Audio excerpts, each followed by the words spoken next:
Athens, 399 BCE. A 70-year-old man sits in a prison cell, calmly awaiting the cup of poison that will end his life. His crime? Corrupting the youth and dishonoring the gods, so they say. His weapon? Not a sword or a shield, but relentless questions. This is the story of Socrates, the man whose search for truth became his own death sentence.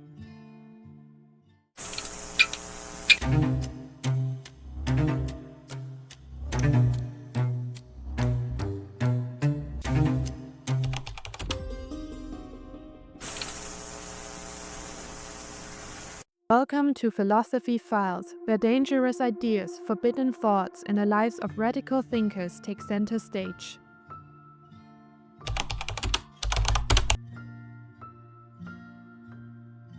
Socrates was no ordinary thinker. He left behind no writings of his own. What we know comes through the voices of his students, most famously Plato and Xenophon.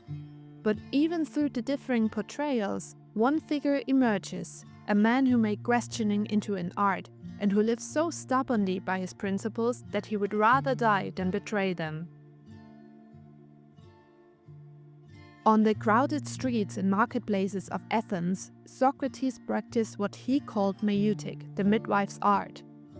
He claimed to know nothing, but through his method of dialogue, the elenchus, he helped others give birth to the truth. To the proud statesmen, poets, and craftsmen of Athens, his questioning was unsettling. He stripped away illusions of knowledge, leaving people in aporia, a state of confusion, realizing they didn't know what they thought they knew. This relentless probing earned him admiration among some, but suspicion and hostility among many more. To his critics, he was dangerous. A gadfly stinging the city, undermining traditions, exposing ignorance in the powerful, and emboldening the youth to question authority. Aristophanes mocked him as a corrupter in his comedy The Clouds, planting seeds of distrust that would later bloom into formal accusations. The political context only heightened tensions.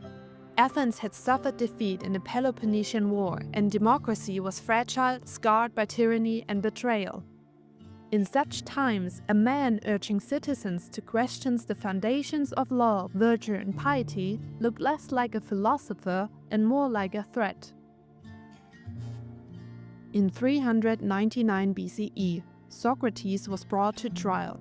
The charges: impiety, disrespecting the gods of the city, and corrupting the youth.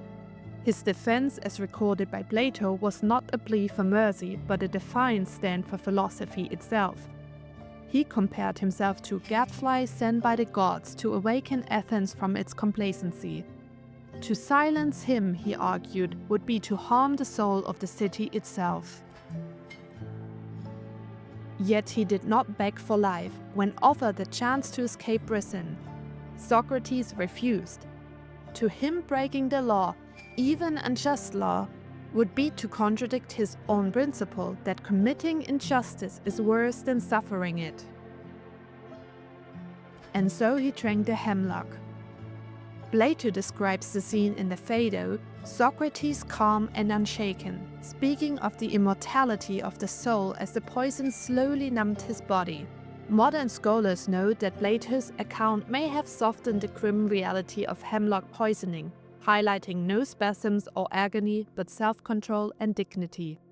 In the end, the philosopher who claimed to know nothing taught one final lesson: how to face death without fear. The irony of Socrates' fate is unmistakable. The very philosophy that made him famous, his refusal to stop questioning, his insistence on living according to reason and principle, led directly to his execution. Yet in dying, Socrates secured immortality. His death transformed him from a local nuisance into a timeless symbol of integrity, of intellectual courage, and of philosophy's power to unsettle the world. So what do you think? Was Socrates a martyr for philosophy or a stubborn agitator who sealed his own fate? Let us know your thoughts in the comments. And please keep in mind, this series is researched with great care and passion for philosophy. Still, in the vast landscape of sources and interpretations, details can sometimes be missed and represented imperfectly. If you notice anything that needs correction or clarification, we at the Hegel-Haus Museum truly appreciate your feedback and input in the comments.